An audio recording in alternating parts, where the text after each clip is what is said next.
Hey everybody, welcome to the channel. My name is Reapyron, and today we are going to be doing a little update, I guess, about Killing Floor 2, because we just got news just last night, I believe, about the spring improvements for Killing Floor 2, so what we have to look forward to in the upcoming beta.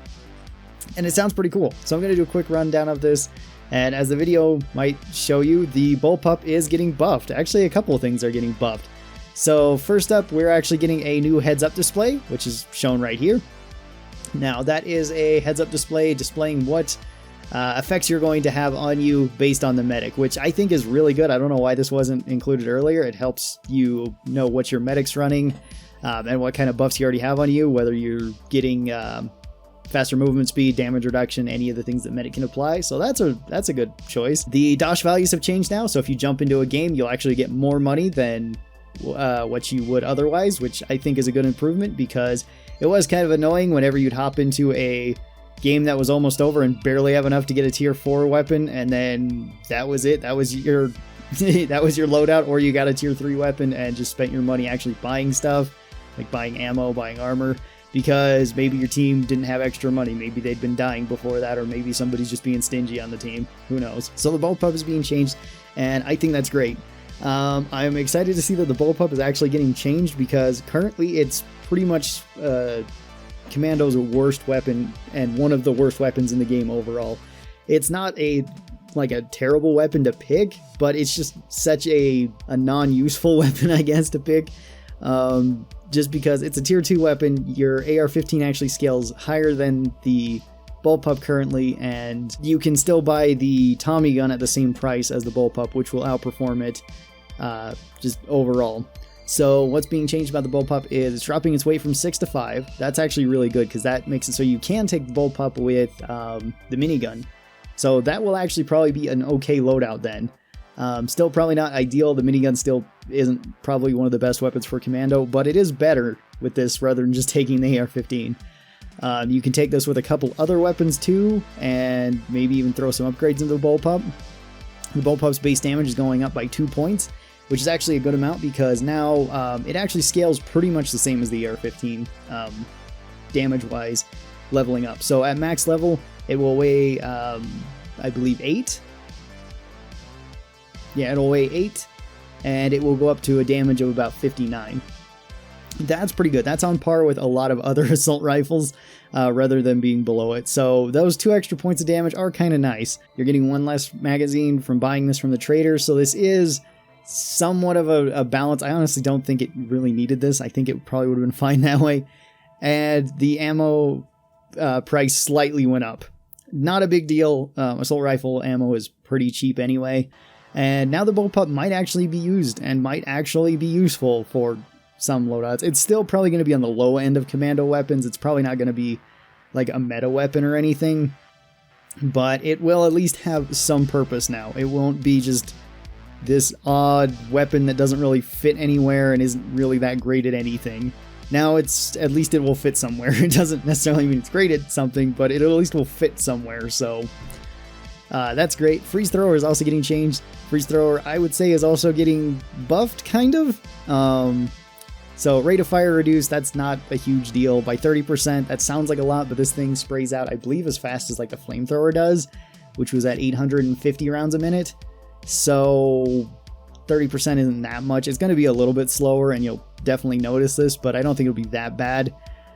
It does have minimum ammo consumed by default fire reduced, which is great. It means you get to use more you get to use your ammo more effectively.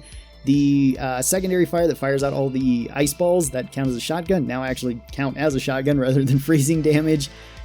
You could say that's a buff or a nerf depending on which enemy you're fighting. Freeze is kind of a unique ability, and ballistic shotgun isn't as unique, but it's still a pretty good damage typing. So the icicle shards, or the shotgun snowballs, whatever you want to call them, now do 15 points more damage, which is good, but it's reduced the overall amount from 12 to 9. So you're doing more damage per actual pellet hitting something, but you're firing out just less pellets. So, and the spread has also been reduced by 20%. which that's also good. So you have a tighter spread, less shots. This will probably act a bit more consistently now at longer and medium ranges. So that's kind of nice to see. And then just overall recoil reduction, which is fine. We also have the dual 9mm and starting 9mm getting buffed, because since it's technically an on-perk weapon for every class, they've decided now to put all of the actual class-related perks adding to it, which is actually pretty nice. So you will reload your 9mm faster with SWAT, support, sharpshooter, demo, commando. Anybody that has faster reloads will reload them faster.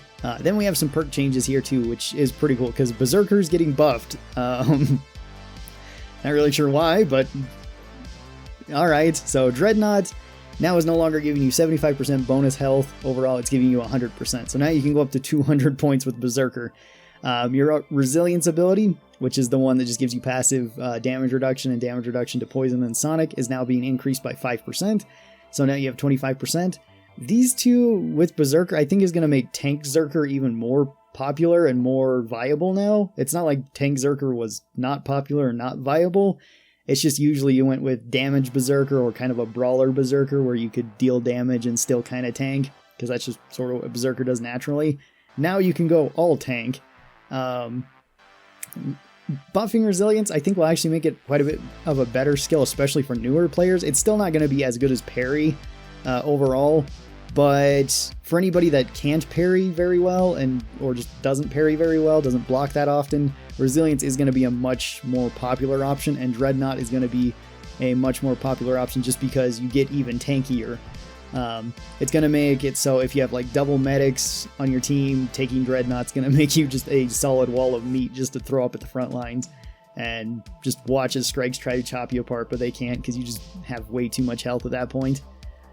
So overall, that's pretty cool that Berserker's less used perks are getting buffed, even though I wouldn't consider either of these perks really weak perks. They were still pretty good, it's just they were kind of outshined by even stronger perks. So, and I still think they are to some extent. I still think Skirmisher and Parry are probably going to be more common than Dreadnought and Resilience, but you never know, it might change. Field Medic is also getting a buff to their Resilience ability. This makes it so your max resilience goes from 50% up to 70%. So this is the maximum amount of damage that you take. I don't think that this has necessarily increased the health threshold. I think you still have to be at 30% or less health to be taking that 70% damage reduction. But it does make Medic even tankier if they want to take Resilience.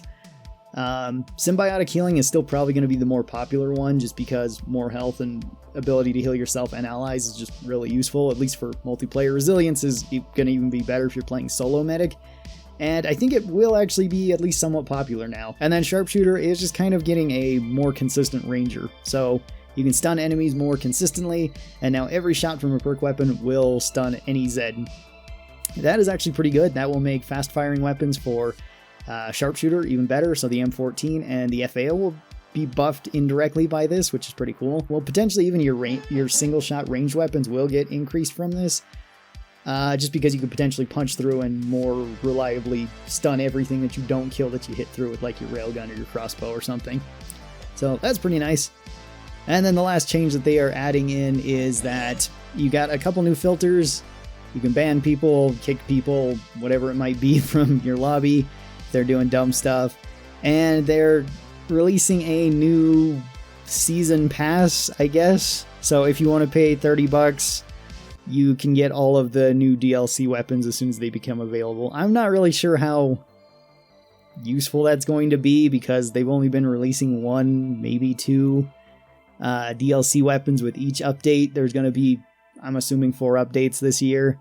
So at most we're getting 8 weapons. That still doesn't seem like a great deal for me, but for anybody who wants to just support and get the new weapons, it's probably going to be better than just buying them all individually. So that's kind of cool.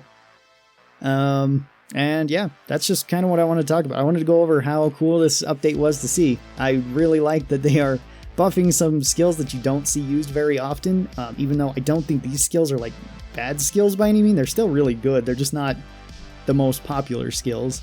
And like just some quality of life updates And then of course the buffs to like the Bullpup, which is mostly why I was making this video, because it's kind of exciting to see such a bad weapon get better. I would like them to make this weapon even better than that, maybe make the Tommy gun better than that, and even make like some of the other weapons that you don't see that often better than what they are. Potentially like the HZ-12 I feel could use a buff, even though it's not bad by any means. And like the MP5 I would like to see buff too. So maybe in the future we'll get to see those, maybe we won't. Anyway, thanks for watching this video. Hope you guys enjoyed it, and I will talk to all of you guys next time. Till then, stay cool and bye.